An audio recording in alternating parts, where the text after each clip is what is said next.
दोस्तों स्वागत है आपका बिहार न्यूज में। दोस्तों मैं हूं फिरदौस गनी और आप देख रहे हैं केडीबी लाइव। दोस्तों आज हो चुका है 22 अगस्त 2022। तो आज की बिहार की टॉप न्यूज लेकर आए हैं आपके लिए। दोस्तों वीडियो स्टार्ट करने से पहले आपसे एक रिक्वेस्ट है, अगर आप नए आए हैं इस चैनल पर तो फिर इस चैनल को सब्सक्राइब करके बेल आइकन को प्रेस कर दीजिए और साथ में वीडियो को लाइक कर दीजिए, अपने दोस्तों के साथ शेयर भी कीजिए। तो चलिए दोस्तों स्टार्ट करते हैं आज की पूरे बिहार की टॉप न्यूज। दोस्तों आज बिहार न्यूज में सबसे पहले बात करते हैं कि बिहार में नई सरकार बनते ही CM Nitish Kumar deputy CM Tejashwi Yadav की नजदीकियां बढ़ चुकी है। जो कभी एक दूसरे के खिलाफ बोलते आते थे, आज एक दूसरे की बड़ाई करते हैं, यानी कि एक दूसरे की तारीफ करते हैं। वहीं दूसरी ओर सीएम नीतीश कुमार को पीएम मटेरियल बताया जा रहा है। सभी की नजरें 2024 की लोकसभा चुनाव पर है। ऐसे में अब जेडीयू नेता ललन सिंह ने एक बड़ा बयान दे दिया है। उनकी बातों से साफ झलक रहा है कि जेडीयू भी चाहती है कि नीतीश पीएम बने। यहाँ पार्टी के राष्ट्रीय अध्यक्ष ललन सिंह ने कहा है कि अगर विपक्ष चाहे तो नीतीश कुमार देश के प्रधानमंत्री बन सकते हैं। उन्होंने कहा है कि लंबे समय तक बिहार की बागडोर संभालने वाले नीतीश कुमार जेडीयू का चेहरा है, वे प्रधानमंत्री पद के दावेदार नहीं है, लेकिन अगर विपक्षी दल ऐसा चाहेंगे तो फिर नीतीश कुमार प्रधानमंत्री बन सकते हैं। ललन सिंह ने कहा है कि नीतीश कुमार में वो सारी क्वालिटी है जो एक प्रधानमंत्री बनने के लिए चाहिए। दोस्तों बात करते हैं कि बिहार के सीतामढ़ी, मुजफ्फरपुर, दरभंगा आदि शहरों में घर मकान बनाने की चाहत रखने वाले लोगों के लिए बड़ी खबर सामने आ रही है।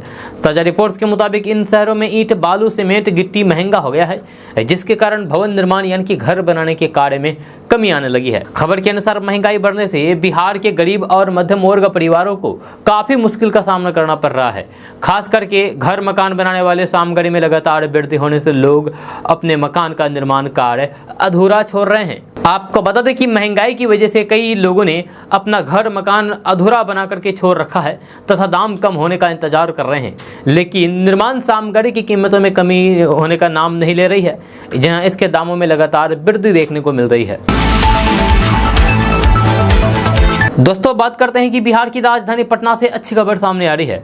ताजा रिपोर्ट्स के मुताबिक मुख्यमंत्री बालिका प्रोत्साहन योजना के तहत पटना, बक्सर, भोजपुर, किशनगंज, अररिया, कटिहार, मुजफ्फरपुर, भागलपुर, दरभंगा समेत बिहार के सभी जिलों के छात्रों को 10-10 हजार रुपए की राशि सीधे उनके बैंक अकाउंट में भेजी जाएगी। खबर के अनुसार साल 2021 के इंटर परीक्षा में 5,24,156 छात्राएं सफल हुई थी, जहां इनमें से 3,10,000 को मुख्यमंत्री बालिका प्रोत्साहन योजना का लाभ मिल गया है। वहीं बचे हुए 2,08,000 को इसका लाभ नहीं मिला है। आपको बता दूं कि बिहार सरकार के द्वारा इन बचे हुए 2,08,000 छात्रों को मुख्यमंत्री बालिका प्रोत्साहन योजना के तहत 10-10 हजार रुपए की राशि दी जाएगी। माध्यमिक शिक्षा निदेशालय ने इसको लेकर के सभी जिलों के अधिकारियों को निर्देश दे दिए हैं। दोस्तों बात करते हैं कि बिहार में बारिश नहीं होने से किसानों की परेशानी बढ़ती ही जा रही है। इसी को ध्यान में रखते हुए सरकार बिहार के कई जिलों को सूखाग्रस्त घोषित करने की तैयारी कर रही है। इसकी जानकारी खुद बिहार के कृषि मंत्री सुधाकर सिंह ने दे दी है। कृषि मंत्री सुधाकर सिंह ने कहा है कि बिहार के कई जिलों में बारिश नहीं होने से किसान धान की रोपनी नहीं कर पाए हैं। सरकार इन किसानों को उचित मुआवजा देगी और उनके फसलों के नुकसान की भरपाई करेगी। इसको लेकर के सरकार के द्वारा तैयारियां की जा रही है। आपको बता दूं कि बिहार में सूखे की हालात का जायजा लेने के लिए खुद मुख्यमंत्री नीतीश कुमार हवाई सर्वेक्षण कर रहे हैं। जब बिहार के जहानाबाद, औरंगाबाद और गया के बाद मुंगेर, लखीसराय और जमुई जिले का हवाई सर्वेक्षण करके सूखे का जायजा लिया जा रहा है। बिहार के नए कृषि मंत्री सुधाकर सिंह ने जानकारी देते हुए कहा है कि बिहार सरकार बिहार को सूखाग्रस्त घोषित करने पर विचार कर रही है। बहुत जल्द इसको लेकर के कोई बड़ा फैसला लिया जा सकता है। दोस्तों बात करते हैं कि बिहार के पटना, मुजफ्फरपुर, गया, भागलपुर, पूर्णिया में पेट्रोल डीजल का रेट जारी कर दिया है। आज तेल कंपनियों ने अपने आधिकारिक वेबसाइट पोर्टल पर पेट्रोल डीजल का रेट जारी कर दिया है। आप ऑनलाइन के द्वारा इसे चेक कर सकते हैं। आपको बता दें कि बिहार की राजधानी पटना और पूर्णिया में पेट्रोल डीजल की कीमतों में मामूली सी गिरावट देखने को मिली है, जबकि बिहार के भागलपुर, गया, बेगूसराय, समस्तीपुर समेत कई जिलों में आज पेट्रोल डीजल की कीमतों में कमी आई है। खबर के अनुसार बिहार की राजधानी पटना में आज पेट्रोल 18 पैसे और डीजल 17 पैसे प्रति लीटर सस्ता हुआ है, जबकि भागलपुर में आज पेट्रोल के रेट में 86 पैसे और डीजल में 80 पैसे प्रति लीटर महंगा हुआ है। दोस्तों बात करते हैं कि ग्लोबल वार्मिंग के दौर में जलवायु अनुकूल खेती की बढ़ती आवश्यकता पर अब विकसित देशों में भी महसूस की जा रही है। इसी सिलसिले में टाटा कर्नेल इंस्टीट्यूट अमेरिका के कृषि वैज्ञानिकों के एक दल ने पूर्णिया के गाँव में पहुंची, जहाँ इन्होंने विशेषकर पूर्णिया जिले के उन 5 गाँव में लगी फसल का जायजा लिया जहाँ कृषि विज्ञान केंद्र जलालगढ़ की देखरेख में जलवायु अनुकूल खेती हो रही है। इस दौरान कम बारिश वाले क्षेत्र यानी कि सूखा प्रभावित में फसलों को लहलहाता देख करके वैज्ञानिक हैरान हो गए। अमेरिका के वैज्ञानिकों ने खेती की नवीन तकनीक यानी कि नई तकनीक और किसानों को जागरूकता करने के प्रयास सहित कृषि विकास को लेकर के जमीन पर चल रहे प्रयास को भी जाना।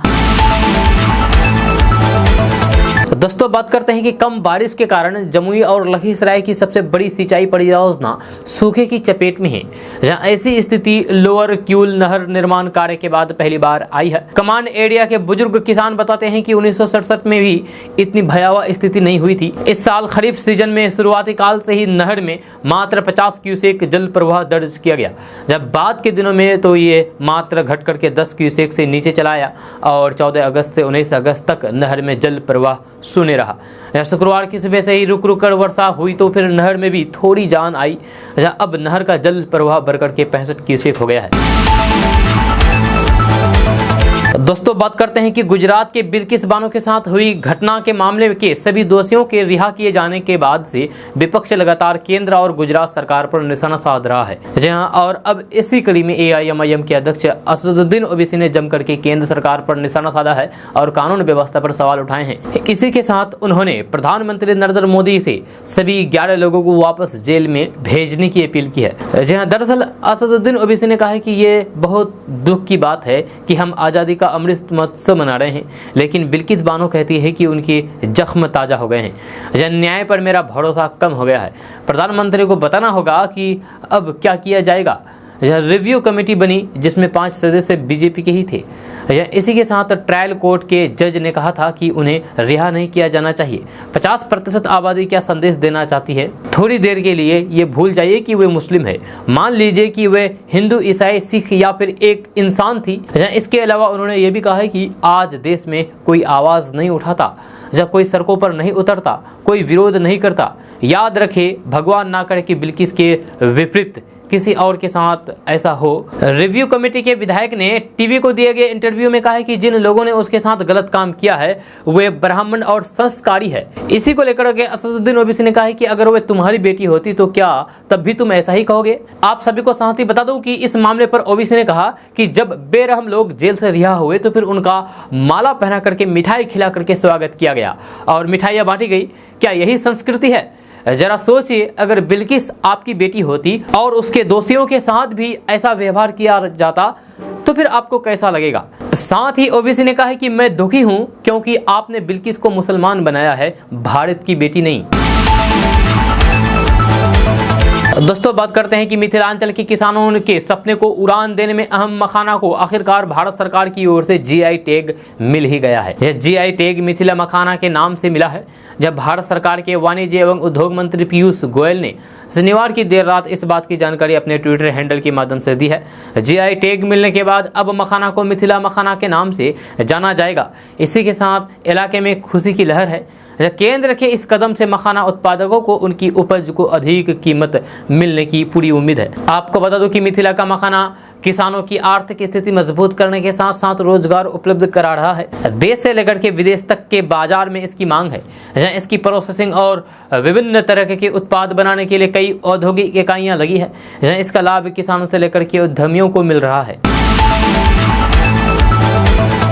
दोस्तों बात करते हैं कि बिहार में पिछले कुछ हफ्तों में मानसून काफ़ी कमज़ोर पड़ा है, जिस वजह से बिहार के लोग अच्छी बारिश को तरस गए हैं। वहीं अब भारतीय मौसम विज्ञान विभाग ने अपने पूर्वानुमान में बताया है कि आने वाले दिनों में बिहार के कुछ हिस्सों में बारिश हो सकती है। मौसम विभाग के अनुमान के मुताबिक मानसून ट्रफ का पश्चिमी हिस्सा हिमालय की तलहटी से होकर के गुजर रहा है, जबकि पूर्वी छोर दरभंगा, सुपौल, दीघा होते हुए पूर्व मध्य बंगाल की खाड़ी की ओर गुजर रहा है। इनके प्रभाव से बिहार के मौसम में बदलाव देखने को मिलेगा। 1-2 दिन तक पटना सहित बिहार के अन्य हिस्सों में मानसून की सक्रियता रहने के आसार हैं। आज पटना, बक्सर, भोजपुर, रोहतास, कैमूर, औरंगाबाद, अरवल, जहानाबाद, गया, नालंदा, नवादा, शेखपुरा, लखीसराय, बेगूसराय, खगड़िया, सुपौल, किशनगंज, अररिया, भागलपुर, बांका, जमुई जिले के लिए मौसम विज्ञान केंद्र की ओर से आज बारिश और वज्रपात का अलर्ट जारी किया गया है। दोस्तों बात करते हैं कि पटना, बक्सर, भागलपुर, किशनगंज, अररिया, कटिहार, पूर्णिया समेत पूरे बिहार में सरकारी जमीन से अवैध कब्जा को हटाया जाएगा। इसको लेकर के बिहार के कई जिलों में विशेष अभियान चलाया जा रहा है। इस बीच बिहार के राजस्व एवं भूमि सुधार मंत्री आलोक मेहता ने कहा है कि सरकार बिहार में भूमि का एरियल सर्वे करा रही है। इसी सर्वे के काम में अब और तेजी लाई जाएगी। उन्होंने कहा है कि भूमि का एरियल सर्वे 2024 तक पूरा हो जाएगा। इस सर्वे के द्वारा सरकार को ये पता चल जाएगा कि बिहार में कितनी भूमि पर अवैध तरीके से लोगों ने कब्जा जमा रखा है। उसके बाद उस जमीन को अवैध कब्जा से मुक्त कराया जाएगा। आपको बता दो कि बिहार सरकार सरकारी जमीन से अवैध कब्जा को हटाने के लिए कई तरह के नियम कानून बनाई है, लेकिन फिर भी बिहार में सरकारी जमीन पर अवैध कब्जा बना हुआ है। हालांकि सरकार के पहल से शहरों में कई सरकारी जमीन और तालाब को अवैध कब्जा से मुक्त किया गया है। बिहार के राजस्व एवं भूमि सुधार मंत्री ने जानकारी देते हुए बताया है कि बिहार के सभी जिलों में सरकारी भूमि को अतिक्रमण मुक्त कराने के लिए कार्रवाई युद्ध स्तर पर की जा रही है। विभाग के द्वारा सरकारी जमीन को जांच के बाद भूमि को खाली कराया जाएगा। दोस्तों बात करते हैं कि बिहार की राजधानी पटना से बड़ी खबर सामने आ रही है। ताजा रिपोर्ट्स के मुताबिक बिहार के अलग अलग जिलों में सभी जलापूर्ति योजनाओं की गुणवत्ता पर निगरानी की जा रही है तथा लैब में पानी की टेस्टिंग हो रही है ताकि लोगों को शुद्ध जल उपलब्ध कराया जा सके। एक रिपोर्ट के अनुसार पिछले 6 महीने के अंदर बिहार के अलग अलग जिलों में 3,42,913 सैंपल की जाँच की गई है और इनमें से 11,626 सैंपल की गुणवत्ता खराब पाई गई है। आपको बता दूं कि भागलपुर, औरंगाबाद, नालंदा में पानी की गुणवत्ता सबसे खराब देखने को मिल रही है। बिहार के जिन जिलों में पानी की गुणवत्ता सबसे ज्यादा खराब मिली है उन जिलों में जांच के दायरे को बढ़ाने के निर्देश दिए गए हैं। दरअसल पानी की गुणवत्ता खराब होने से लोगों में कई तरह की बीमारियां जन्म लेती है, इसीलिए सरकार सभी जिलों में पानी की गुणवत्ता की जाँच करा रही है तथा पानी की जाँच की लैब रिपोर्ट ऑनलाइन की जा रही है। दोस्तों बात करते हैं कि बिहार के पटना, बक्सर, भोजपुर, सारण समेत 7 जिलों के युवाओं के लिए अच्छी खबर सामने आ रही है। ताजा रिपोर्ट्स के अनुसार सेना भर्ती केंद्र दानापुर में 7 अक्टूबर से 26 अक्टूबर तक अग्निवीर भर्ती रैली का आयोजन होने वाला है। इस भर्ती रैली में इन जिलों के युवा भाग ले सकते हैं। खबर के अनुसार शनिवार को सेना भर्ती केंद्र दानापुर के अनुरोध पर जिला अधिकारी डॉक्टर चंद्रशेखर सिंह की अध्यक्षता में एक बैठक की गई है। इस बैठक में अग्निवीर भर्ती रैली के आयोजन को लेकर के चर्चा की गई है।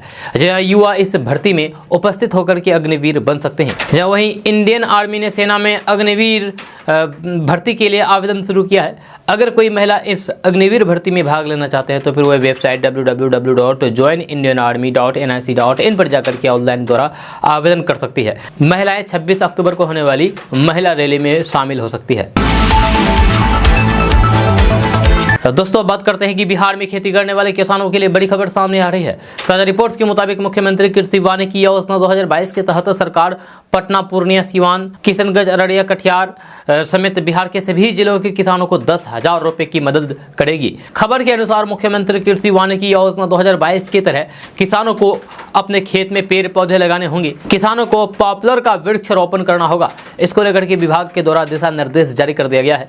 किसान चाहे तो इसका लाभ उठा सकते हैं। आपको बता दें कि बिहार के किसानों को आर्थिक रूप से मजबूत करने के लिए सरकार ने इस योजना को शुरू किया है। जो किसान इस योजना के तहत अपनी जमीन पर पॉपुलर के वृक्ष लगाएंगे उन सभी किसानों को सरकार के द्वारा प्रति हेक्टेयर 10,000 रुपए मिलेगा। इसमें आवेदन की तिथि के बारे में बात किया जाए तो बिहार के किसान 19 अगस्त से 15 सितंबर 2022 तक ऑनलाइन के द्वारा आवेदन कर सकते हैं। दोस्तों बात करते हैं कि बिहार में सरकारी नौकरी की तलाश कर रहे युवाओं के लिए नौकरियों का पिटारा खुलने वाला है। ताजा रिपोर्ट्स के मुताबिक पटना, मुजफ्फरपुर, नालंदा समेत पूरे बिहार में 2751 पदों पर भर्ती होने वाली है। इसको लेकर के विभाग के स्तर पर तैयारियां की जा रही है। खबर के अनुसार बिहार के कर्मचारियों की कमी को दूर करने के लिए कृषि, डेयरी और बीपीएससी में 2751 पदों पर भर्ती को लेकर के तैयारी की जा रही है। बहुत जल्द बिहार लोक सेवा आयोग के द्वारा भर्ती के संदर्भ में नोटिफिकेशन जारी किया जा सकता है। आपको बता दूं कि कृषि विभाग, पशु मत्स्य संसाधन विभाग में खाली पड़े पदों को भरने के लिए बिहार लोक सेवा आयोग और बिहार कर्मचारी चयन आयोग को अनुशंसा भेजी गई है। प्रखंड कृषि पदाधिकारी, सहायक निदेशक, शस्य और कृषि समन्वयक के पद पर बहाली की प्रक्रिया अंतिम चरण में है। किसी भी वक्त नोटिस जारी किया जा सकता है। दोस्तों बात करते हैं कि बिहार में चरित्र प्रमाण पत्र बनाने वाले लोगों के लिए अच्छी खबर सामने आ रही है। ताजा रिपोर्ट्स के मुताबिक पटना, पूर्णिया समेत बिहार के सभी जिलों में अब सिर्फ 7 दिन में आपको चरित्र प्रमाण पत्र मिल जाएगा। इसको लेकर के दिशा निर्देश जारी कर दिया गया है। खबर के अनुसार चरित्र प्रमाण पत्र की सेवा को RTPS यानी कि सेवा का अधिकार अधिनियम में शामिल किया गया है। जहां आवेदन करने के 7 दिनों के अंदर चरित्र प्रमाण पत्र जारी करना होगा। ऐसा नहीं करने पर पदाधिकारियों के खिलाफ कार्रवाई की जाएगी। आपको बता दें कि बिहार के कई जिलों से ऐसी खबरें सामने आ रही है कि लोगों को चरित्र प्रमाण पत्र देरी से जारी किया जा रहा है। इसी को ध्यान में रखते हुए SCRB के DIG को इसकी समुचित मॉनिटरिंग की जिम्मेदारी सौंपी गई है। मिली जानकारी के अनुसार पुलिस मुख्यालय ने इसे लेकर के सभी जिलों को सख्त निर्देश जारी कर दिया गया है। साथ ही साथ गृह विभाग के अपर मुख्य सचिव ने चरित्र प्रमाण पत्र जारी करने में देरी करने के लिए दोषी पदाधिकारियों या फिर कर्मियों को चिन्हित करके कार्रवाई करने को कहा है। दोस्तों बात करते हैं कि बिहार के नालंदा से बड़ी खबर सामने आ रही है। ताजा रिपोर्ट्स के मुताबिक बिहार के नालंदा में 20 फर्जी शिक्षकों पर FIR दर्ज किया गया है, जबकि एक फर्जी शिक्षक को गिरफ्तार करके उसे जेल भेज दिया गया है, जिससे जिले में हरकंप मच गया है। खबर के अनुसार पटना हाईकोर्ट के आदेश के बाद बिहार में शिक्षकों के डिग्रियों की जाँच चल रही है। इस दौरान बड़ी संख्या में ऐसे शिक्षकों का खुलासा हो रहा है जिन्होंने फर्जी तरीके से नौकरी प्राप्त की है। अब ऐसे फर्जी शिक्षकों पर कार्रवाई की जा रही है। आपको बता दूं कि नालंदा के सिलाव में शुक्रवार को एक फर्जी शिक्षक को पुलिस ने गिरफ्तार करके जेल भेज दिया, जबकि 20 फर्जी शिक्षकों पर प्राथमिकी दर्ज की गई है। इन शिक्षकों पर भी जल्द से जल्द एक्शन लिया जाएगा। इसको लेकर के तैयारियां की जा रही है। मिली जानकारी के अनुसार नालंदा जिले के सिलाव में अब तक जांच के दौरान 127 फर्जी शिक्षकों की पहचान की गई है, जिसमें ज़्यादातर शिक्षकों के प्रमाण पत्र फर्जी पाए गए हैं। जैसे जैसे जांच आगे बढ़ी वैसे वैसे फर्जी शिक्षकों का खुलासा हो रहा है। दोस्तों बात करते हैं कि मुख्यमंत्री नीतीश कुमार के गृह क्षेत्र नालंदा में पहुंच करके पूर्व केंद्रीय मंत्री RCP सिंह ने उनके खिलाफ मोर्चा खोल दिया है। जहां नूरसराय प्रखंड के कुंदी गांव में आम जनता मिलन समारोह में शामिल हुए RCP सिंह ने CM नीतीश कुमार को आड़े हाथ लिया है। RCP सिंह ने कहा है कि मैं कभी झूठ नहीं बोलता, हमें मंत्री पद से इसलिए हटा दिया गया है कि हमारे बढ़ते कद से लोग जलने लगे थे। RCP सिंह ने इस आम जनता मिलन समारोह अपने केंद्रीय मंत्री बनने की पूरी दास्तान भी सुनाई कि कैसे केंद्र से प्रस्ताव आया और कैसे मेरा नाम केंद्र के पास भेजा गया। RCP सिंह ने नीतीश सरकार पर तंज कसते हुए कहा है कि अगर सरकार और नेता नहीं बदले तो फिर यही होगा जो पिछले 30 सालों से बिहार में होता आ रहा है। उन्होंने अपने भाषण के दौरान केंद्र के द्वारा चलाई जा रही सभी योजनाओं की प्रशंसा की। उन्होंने राज्य सरकार के कार्यों की आलोचना करते हुए जनता से कहा कि अगर तवे पर रोटी पलटी नहीं जाए तो फिर क्या होगा। उन्होंने कहा कि अगर पलटी नहीं जाए यानी कि रोटी पलटी नहीं जाए तो फिर वह जल जाएगी, और ऐसे ही राजनीति बिहार में चल रही है।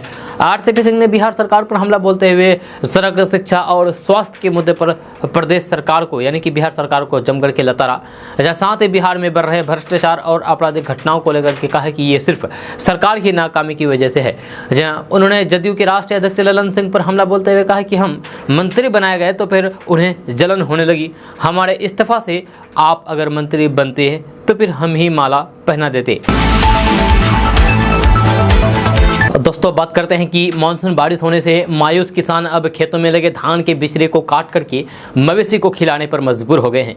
इस बार आषाढ़ से लेकर के भादों तक मानसून के कमजोर रहने के कारण अनावृष्टि की स्थिति उत्पन्न हो गई है।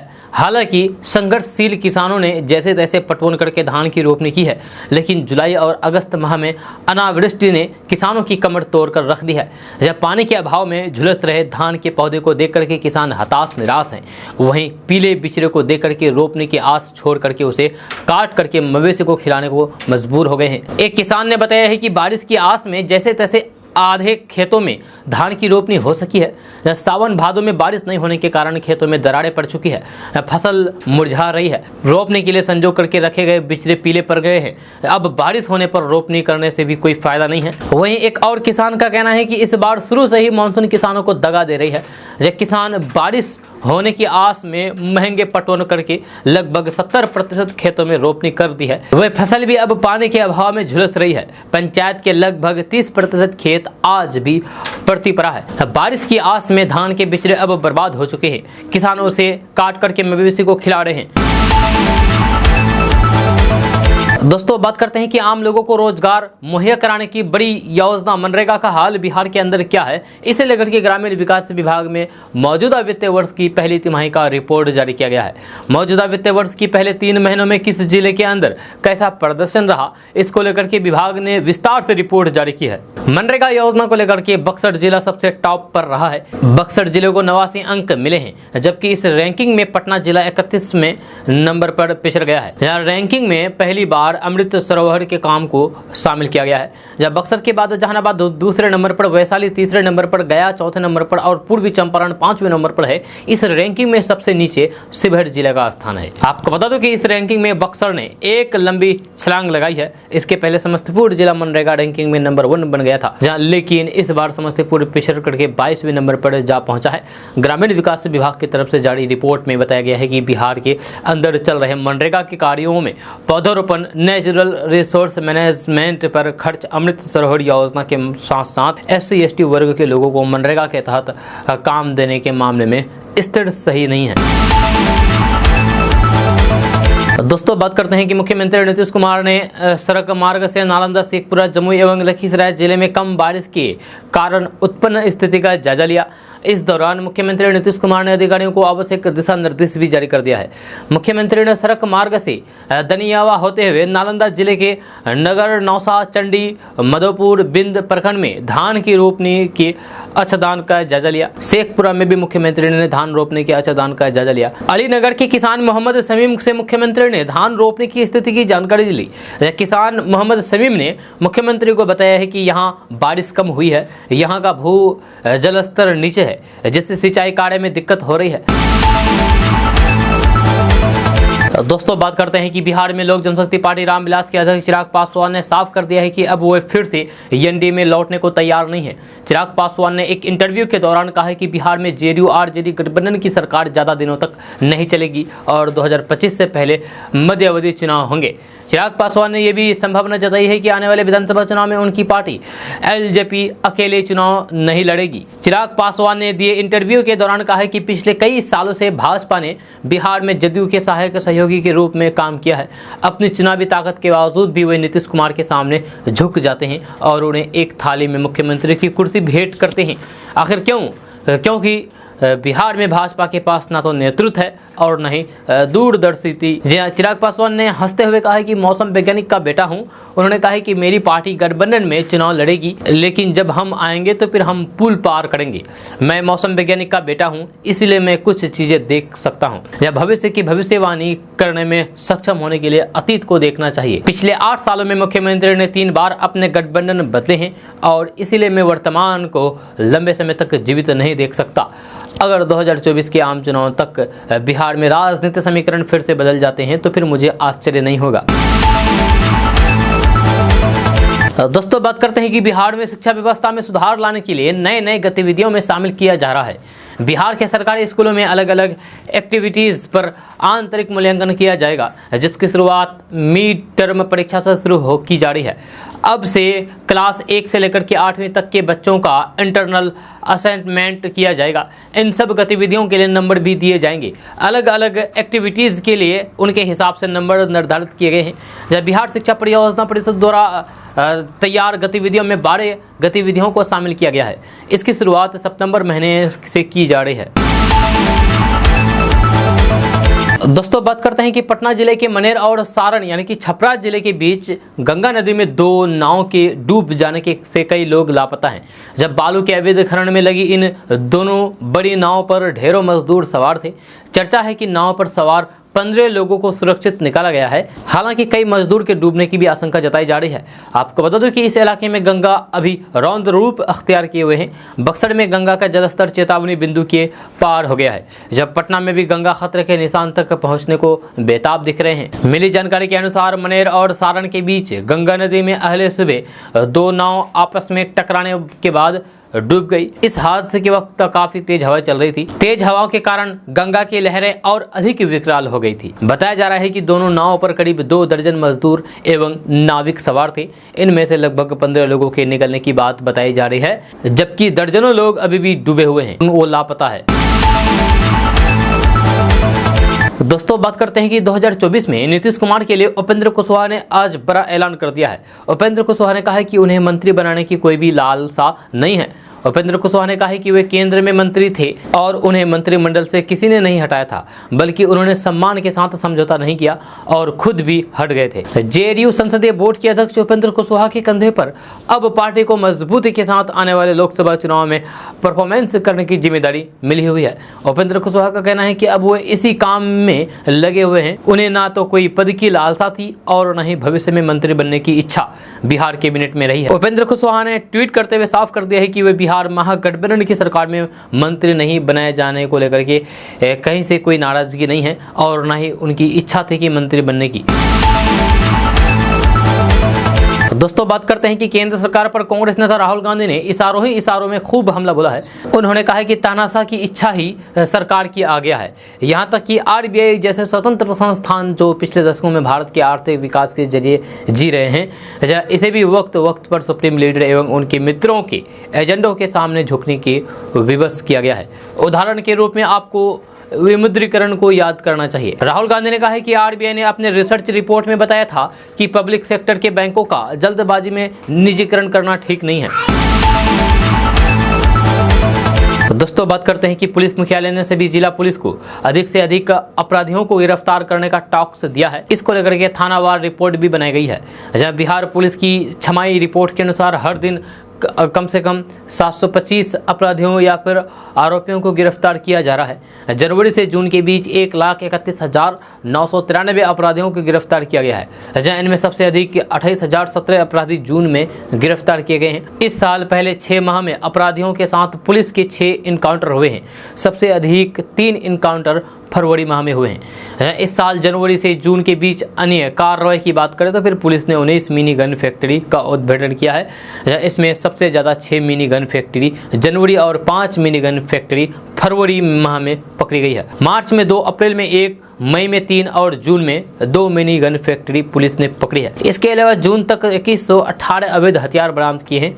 इसके अलावा 10,230 गोलियां बरामद की गई है।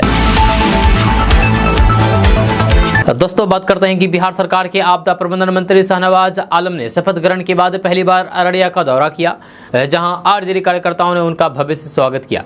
इस दौरान मीडिया से बात करते हुए मंत्री शाहनवाज आलम ने कहा कि सीमांचल वासियों को बाढ़ से निजात दिलाने की उम्मीद टूटने नहीं देंगे। हम सभी लोग बाढ़ से निजात पाने के लिए कार्यकर्ता की तरह काम करेंगे, जिससे पूरे जिला वासियों को बाढ़ की विभीषिका से बचाया जा सके। मंत्री शाहनवाज आलम ने कहा कि बाढ़ से परेशान सीमांचल वासियों की उम्मीद को टूटने नहीं देना है। सभी लोग कार्यकर्ता की तरह काम करेंगे और बाढ़ कटान की समस्या का हम लोग जल्द से जल्द निपटारा करेंगे।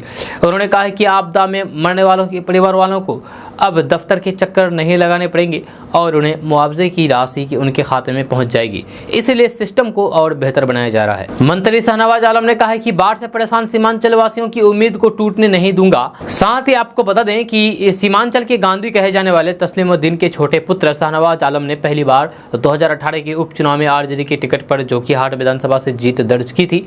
दूसरी बार टिकट नहीं मिलने पर एआईएमआईएम के टिकट पर जीते बड़े भाई सरफराज आलम को हरा करके जीत हासिल की थी।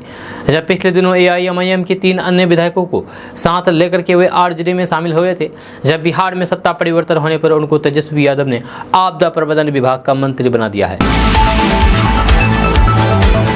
दोस्तों देश में बिरले ऐसे अधिकारी में आपको मिलेंगे जिनमें एक इशारों पर गाड़ियों की कतार लग सकती है, लेकिन वे चलते हैं तो रिक्शा से, बगैर किसी लाव लश्कर और सुरक्षा कर्मियों के, फौज के।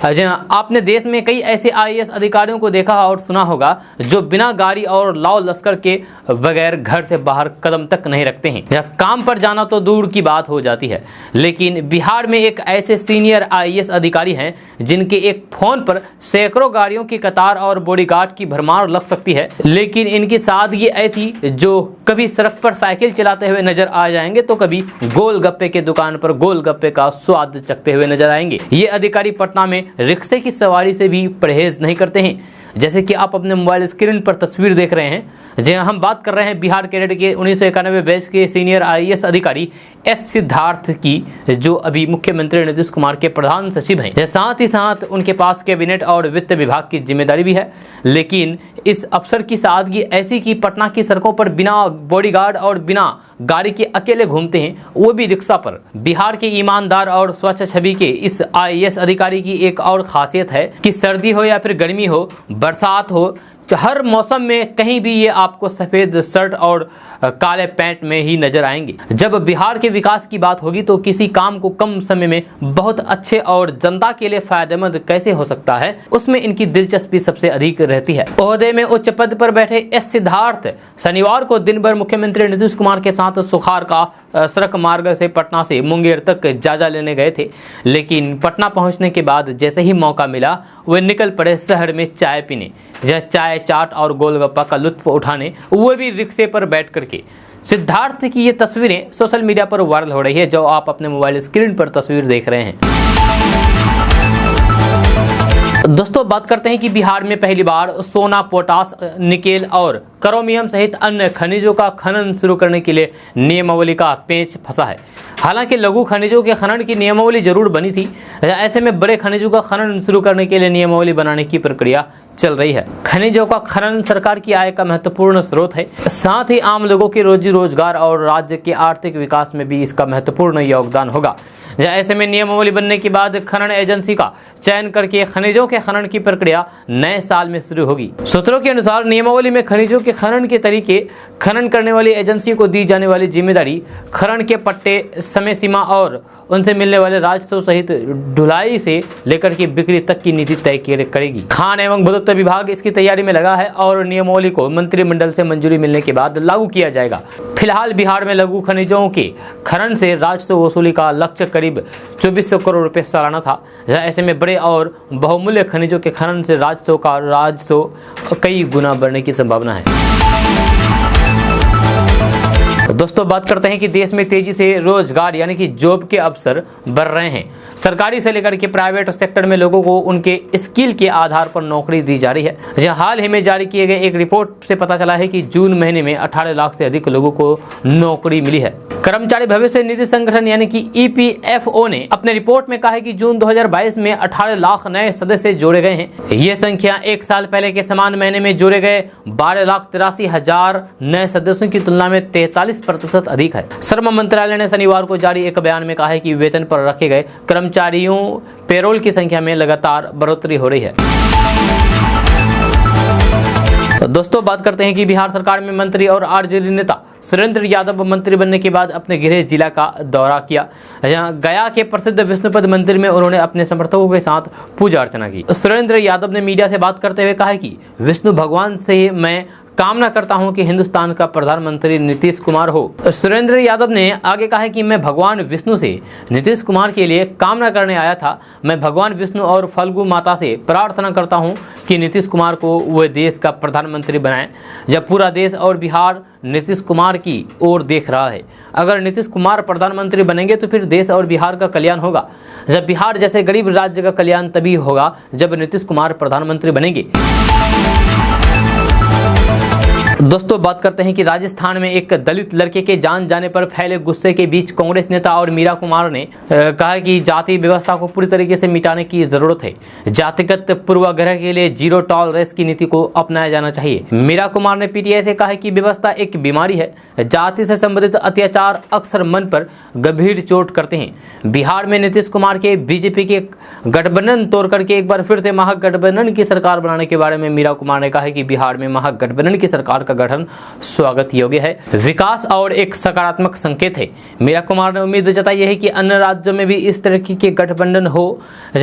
राजस्थान के जालोर जिले के सुराना गांव में एक टीचर की कथित पिटाई के बाद एक दलित बच्चे यानी कि स्टूडेंट इंद्र मेघवाल की जान जाने पर मामला गरमाया हुआ है। इसके बाद राजस्थान में दलित भड़के हुए हैं। ये विवाद घटना के एक सप्ताह बाद भी पूरी तरीके से शांत नहीं हो सका है। दोस्तों, रेलवे सुरक्षा बल यानी कि RPF ने शनिवार को किशनगंज रेलवे स्टेशन पर अजमेर से किशनगंज गरीब नवाज एक्सप्रेस के एक डिब्बे से 68 कछुओं को बचाया है। RPF निरीक्षक BM धर ने संवाददाताओं से कहा है कि RPF कर्मियों के एक दल ने नियमित निरीक्षण के दौरान ट्रेन के 5 डिब्बे में 7 लावारिस बैगों से 68 जीवित कछुओं को बरामद किया गया है। यह ट्रेन अजमेर से किशनगंज आई थी। हालांकि इस मामले में अभी तक किसी की गिरफ्तारी नहीं हुई है। आरपीएफ ने इन कछुओं की बरामदगी के बारे में जिला वन विभाग के अधिकारियों को सूचित कर दिया है। उन्होंने कहा है कि वन विभाग के अधिकारी बचाए गए कछुओं को अपने कब्जे में लेने के बाद वन जीव यानी कि संरक्षण अधिनियम की संबंधित धाराओं के तहत जांच शुरू करेंगे। आरपीएफ के एक वरिष्ठ अधिकारी ने बताया है कि अधिकारियों को संदेह है कि कछुओं का अजमेर से अवैध शिकार किया गया था और अंतर्राष्ट्रीय काला बाजारों के लिए कोलकाता और आसपास के इन शहरों में इनकी तस्करी की जा रही थी। दोस्तों बात करते हैं कि बिहार की मिट्टी ने एक से एक प्रतिभाओं को जन्म दिया है। इसी मिट्टी में उस्ताद बिस्मिल्लाह खां भी जन्मे हैं। यह शहनाई सम्राट उस्ताद बिस्मिल्लाह खां को आज देश याद कर रहा है। जहाँ आपको बता दूं कि 21 अगस्त की तारीख भारत रत्न महान फनकार बिस्मिल्लाह खां की रुखसती के तौर पर दर्ज है। जब संगीत साधन के बदौलत उस्ताद बिस्मिल्लाह खां ने शहनाई को नई ऊंचाई दी। भारत रत्न से सम्मानित मशहूर शहनाई वादक बिस्मिल्लाह खां का जन्म बिहार में बक्सर के डुमराव गांव में हुआ था। बिस्मिल्लाह खां का असली नाम कमरुद्दीन था। कमरुद्दीन के दादा प्यार से बिस्मिल्लाह खां कहते थे, इसलिए उनका नाम बिस्मिल्लाह खां पड़ गया। जब बिस्मिल्लाह खां एक संगीत घराने से ताल्लुक़ रखते थे। यह चाचा अली बख्श काशी विश्वनाथ मंदिर में शहनाई बजाते थे। जब बिस्मिल्लाह खां जब करीब 6 साल के थे, उन्हें शहनाई से प्यार हो गया। उन्होंने ठान लिया कि वे अपने चाचा की तरह शहनाई बजाएंगे, जिसके बाद बिस्मिल्लाह खां ने अपने चाचा को अपना गुरु बना लिया। बिस्मिल्लाह खां अपने चाचा अली बख्श के साथ बनारस चले गए। यहीं पर गंगा किनारे बैठ करके शहनाई बजाना सीखते थे। बिस्मिल्लाह खां काशी विश्वनाथ मंदिर में शहनाई बजाते थे। जब कुछ ही दिनों बाद उस्ताद बिस्मिल्लाह खां को all India music conference Calcutta में संगीत के महारथियों के सामने शहनाई बजाने का मौका मिल गया। उस्ताद बिस्मिल्लाह खां की शहनाई का पूरा देश कायल था। 15 अगस्त 1947 को जब देश आज़ाद हुआ तो जश्न आज़ादी में भारत के पहले प्रधानमंत्री पंडित जवाहरलाल नेहरू ने उस्ताद बिस्मिल्लाह खां को बुलावा भेजा। उस्ताद बिस्मिल्लाह खां की जादुई शहनाई से जश्न आज़ादी की रौनक ही बढ़ गई। उस्ताद बिस्मिल्लाह खां संगीत की दुनिया में शहनाई सम्राट के नाम से अमर है। उस्ताद बिस्मिल्लाह खां भारत रत्न, पद्म भूषण, पद्म विभूषण और पद्म श्री जैसे सर्वोच्च पुरस्कार से सम्मानित बिहार के अमर विभूति हैं। 21 अगस्त के दिन 2006 में उस्ताद बिस्मिल्लाह खां दुनिया को अलविदा कह गए थे। दोस्तों आज का न्यूज़ बस यहाँ तक। कैसा लगा जरूर अपना सुझाव दीजिएगा नीचे कमेंट बॉक्स में कमेंट करके। अगर आप नए आए हैं इस चैनल पर तो फिर चैनल को सब्सक्राइब करके बेल आइकन को प्रेस कर दीजिए और साथ में वीडियो को लाइक कर दीजिए, अपने दोस्तों के साथ शेयर भी कीजिए। तो मिलते हैं फिर नेक्स्ट वीडियो के साथ, तब तक के लिए जय हिंद जय बिहार।